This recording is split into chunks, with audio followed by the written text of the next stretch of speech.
আল্লাহকে খুশি করার জন্য আমরা সকল কর্ম করি। আল্লাহকে বন্দনা করার জন্য, আল্লাহকে রাজি খুশি করার জন্য আমরা সকল কর্ম করি, কিন্তু আল্লাহকে কোনোদিন আমরা দেখছিনি। কথা বলেন, আমরা আল্লাহকে কোনোদিন দেখছিনি? আমাদের আত্মার যে পাওয়ার, আমাদের চোখের যে পাওয়ার, এই জিসমানি চক্ষু দিয়া, এই সাধারণ আত্মার পাওয়ার দিয়া মহান স্রষ্টাকে দেখা সম্ভব না। কিন্তু আল্লাহওয়ালা, আল্লাহর মনোনীত কোনো ব্যক্তিকে দেখার পরে আল্লাহকে দেখার আর বাকি বিশ্বাস করেননি? বিশ্বাস হয়নি? ইমানের মধ্যে আইনি? আল্লাহওয়ালা লোককে দেখলে আল্লাহকে দেখা হয়ে যায়, আল্লাহকে দেখার আর বাকি।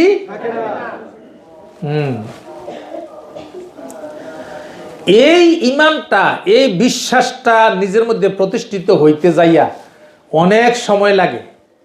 সাধারণভাবে এই বিশ্বাসটা অন্তরে প্রতিষ্ঠিত হয় অনেক সাধনার পর, অনেক রেয়াজত করার পর, অনেক ইবাদত বন্দেগী করার পর এমন একটা বিশ্বাস নিজের মধ্যে প্রতিষ্ঠিত হয়।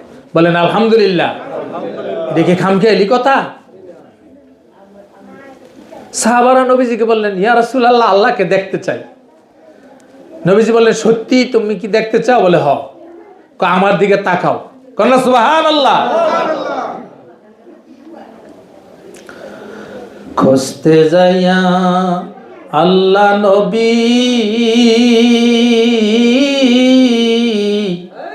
সামনে পাইলাম মুর্শিদের ছবি গো। খুঁজতে যাইয়া আল্লাহ নবী সামনে পাইলাম মুর্শিদের ছবি গো। ওই আমার যাহা আছে সবে দিয়াছি, দিবার কিছু বাকি নাই আমার, কেহ নাই দয়াল মুর্শিদ বিনে। কন্যা কন্যা সবাই, দয়াল মুর্শিদ বিনে এই জগতে বান্ধব কেহ নাই। মুর্শিদ কিন্তু আল্লাহ না, আল্লাহ হইতে জুদা না। আল্লাহ লোক দেখলে না আল্লাহ দেখা হয়ে যায়।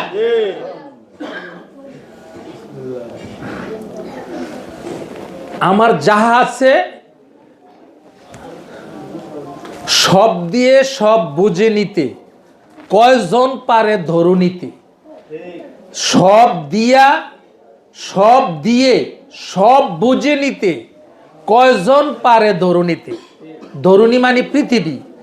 নিজের যাহা কিছু আছে সব কিছু বিসর্জন দিয়া, সব কিছু উৎসর্গ কইরা, একজনকে রাজি খুশি কইরা আবার সব কিছু বুঝাইয়া নেওয়ার মতন লোক কয়জন আছে? ঠিক নেই? আমরা মুখে মুখে না কই আমার যাহা আছে সব দিয়েছি, দিবার কিছু বাকি নাই। আসলে কি সব দিতে পারছি? যদি দেওয়া যায় তাইলে পাওয়া যায়, যদি দেওয়া যায় তাইলে পাওয়া যায়।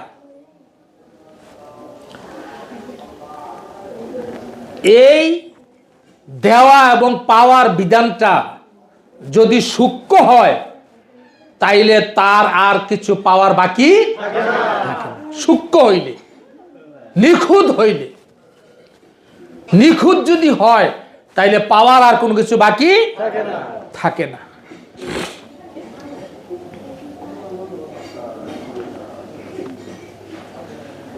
এই চাওয়া পাওয়ার মধ্যে আল্লাহ পাকের সমস্ত ঘোর রহস্য লুকায়িত থাকে। যদি কেউ মুর্শিদ পায় তাহলে সে আল্লাহ রাসূল অমূল্য ধন সমস্ত কিছু পায়, তার জীবনে আর কিছু পাওয়ার বাকি থাকে না। জান্নাত তার পাওয়ার নিচে লুটাইয়া থাকে, জান্নাত সে চাইতে হয় না। জান্নাত তো সাধারণ উপঢৌকন, সাধারণ উপহার জান্নাত মুমিন ব্যক্তির জন্য। সে তো জান্নাতের সুখের আশা করে না, সে আশা করে জান্নাতের মালিককে পাওয়ার। সুবহানাল্লাহ। আচ্ছা দেখেন, একটা ছেলে একটা মেয়েকে যদি ভালোবাসে আর মেয়েটাও যদি ছেলেকে ভালোবাসে, এই ভালোবাসাটা যদি গভীর হয়, তাইলে মেয়েটাকে ছেলের থেকে একটা ঘড়ি, একটা 3 পিস, 500 টাকা চাইয়া নেওয়ার লাগে না? প্রেমিকা এমনি দেয়, বলেন এমনি দেয় না? সে কোনটা দিলে খুশি হবে? কারণ সে তো ভালোবাসে, সে তো প্রেম করছে। এই জন্য সে কোন কাপড়টা দিলে, কোন জিনিসটা দিলে খুশি হবে, তার সাধ্য অনুযায়ী সর্বশ্রেষ্ঠ উপহারটাই তার প্রেমিকাকে দেওয়ার জন্য চেষ্টা করে, ঠিক কি না? তাইলে একজন প্রেমিক যদি তার প্রেমিকাকে তার নিজের থেকে যদি সবকিছু দেওয়ার উদ্বুদ্ধ হয়, তার প্রেমিকা চাইতে হয় না, তাইলে যেই ব্যক্তি আল্লাহর সাথে প্রেম করেছে, মুর্শিদের সঙ্গে প্রেম করেছে, তারও জীবনে কোনো ছাইয়া নিতে হয় না। বলেন আলহামদুলিল্লাহ।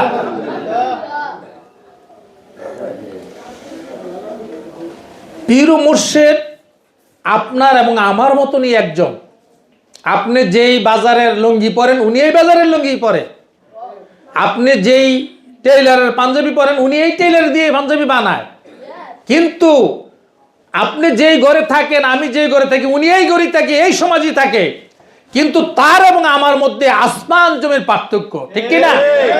কারণ তিনি আল্লাহর প্রিয় ব্যক্তিত্ব, আল্লাহর সিলেক্টেড ব্যক্তি, আর আপনি আমি আল্লাহর সাধারণ বান্দা, সাধারণ ব্যক্তি। এইটুকু হইল তফাৎ। কন্যা সুবহানাল্লাহ। এই জন্য পীর ও মুর্শিদের মর্যাদা অনেক ঊর্ধ্বে। কেননা তিনি আল্লাহ ওয়ালা, আল্লাহ তার মাধ্যমে স্বয়ংক্রিয়ভাবে কাজ করেন বান্দার হেদায়েতের জন্য। কন্যা সুবহানাল্লাহ। এই জন্য হাদিস শরীফে বলা হচ্ছে, নবীদের জন্য উম্মত যেমন, পীর ও মুর্শিদের জন্য তার ভক্ত তেমন।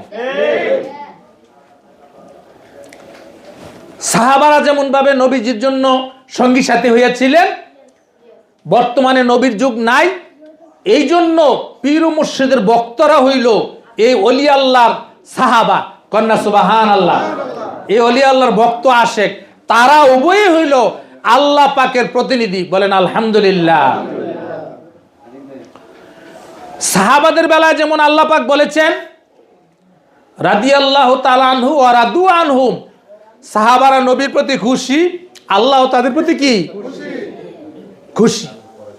তারাও আল্লাহর প্রতি খুশি, আল্লাহ তাদের প্রতি ঠিক একই ধারাবাহিকতায় পীর ও মুর্শিদের ভক্তরা যদি পীরকে খুশি করতে পারে, প্রথম আলোচনা করছিলাম, পীর ও মুর্শিদের বন্দনা যদি করতে পারে, তাহলে পীর ও মুর্শিদ তাদের প্রতি খুশি, আল্লাহ তাদের প্রতি খুশি।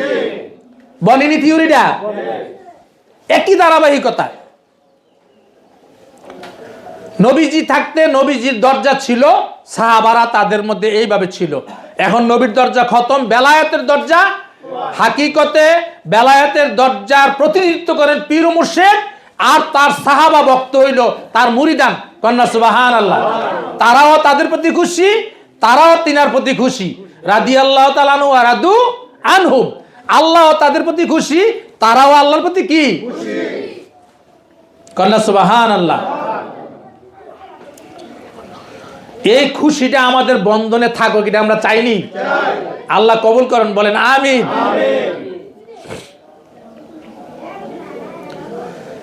পীর ও মুর্শিদের দিকে তাকাইলে চোখের জ্যোতি বাড়ে, চোখের আলো বাড়ে, চোখের নূর সৃষ্টি হয়। বলেন আলহামদুলিল্লাহ। পীর ও মুর্শিদের কালবে, হৃদয়ে, অন্তরে আল্লাহর পক্ষ থেকে ফায়েজ, বরকত এবং নূর জমা থাকে। সেই নূর পীর ও মুর্শিদের চক্ষুর মাধ্যমে তার মুরিদের অন্তঃকরণে, তার মুরিদের চোখে তাজাল্লি হয়।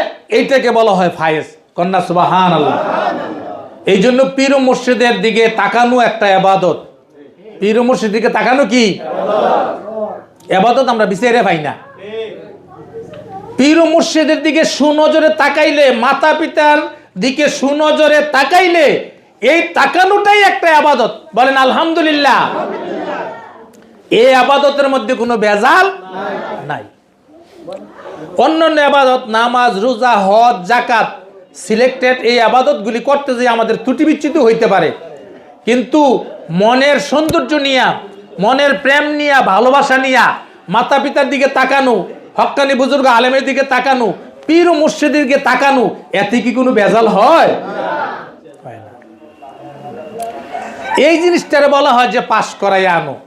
আগে নিজেকে জানো, পরে গুরুকে মানো, দেহ পাশ করাই আনো। হক্কানি পীর ও মুর্শিদের সঠিক ভক্ত যদি হওয়া যায়, তাহলে মাটিয়ে তারে ক্ষতি করতে